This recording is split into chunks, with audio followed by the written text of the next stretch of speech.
House arrest అనేది లేదు. వాళ్ళు వెళ్ళొచ్చు అనే విషయం వాళ్ళకి మొదటి నుంచి కూడా ఉదయం నుంచి కూడా చెప్తున్నాము.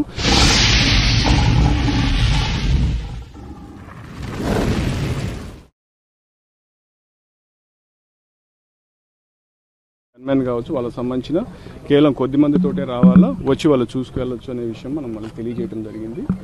సో అదే విషయంగా అందరికీ కూడా కమ్యూనికేట్ చేస్తాం. ఇప్పుడు మన అధికార పార్టీకి సంబంధించిన నాయకులు వచ్చారు, అంటే ప్రతిపక్ష పార్టీకి సంబంధించి కూడా వాళ్ళు కూడా ఎవరు రావాలనే దాని గురించి చెప్పడం జరిగింది.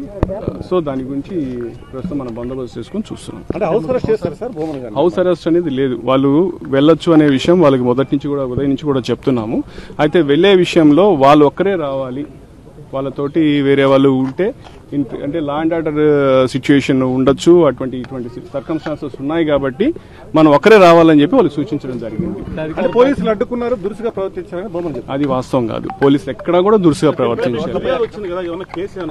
దాని గురించి లీగల్ ఒపీనియన్ తీసుకున్నాం, దాని మీద అప్రోప్రియేట్ యాక్షన్ తీసుకున్నాం. ఎక్కడా కూడా పోలీసు పొరపాటును కూడా ఎవరితో కూడా దురుసుగా ప్రవర్తించలేదు. కేవలం మనం వాళ్ళకి ఉన్న లా అండ్ ఆర్డర్ సిచ్యుయేషన్ గురించి వాళ్ళకి అప్రైజ్ చేస్తున్నాం, వాళ్ళకి సెన్సిటైజ్ చేస్తున్నాం, చేసి పోలీసుకి సహకరించి కేవలం వారితో పాటు ఎంపీ గురుమూర్తి గారు వాళ్ళు ఎవరైతే వాళ్ళిద్దరే రావాల్సిందిగా విజ్ఞప్తి చేస్తాం. అంతే. అంటే పెద్ద ఎత్తున పోలీసులు లోపలికి వెళ్లారు, బయట రానివ్వకుండా అడ్డుకున్నారు, అసలు కనీసం కాలు కూడా పెట్టనివ్వలేదని చెప్పి అది వాస్తవం కాదు. అధికార పార్టీకి సంబంధించిన అనేక మందితో నాయకులు, ఎమ్మెల్యేలతో పాటు కొంతమంది కార్యకర్తలు, మిగతా వాళ్ళు కూడా పంపించారు. వాళ్ళు మాత్రం అనుమతించలేదనేది ప్రధానంగా మనం చూస్తే నిజానికి చాలా మందిని మనం స్క్రీన్ చేసాం. ఇక్కడ కూడా గోశాలలో కూడా వచ్చిన వాళ్ళందరినీ కూడా స్క్రీన్ చేసి కేవలం అధికార ప్రతినిధుల వరకే లోపల పంపించడం జరిగింది. మీరు కూడా చూశారు.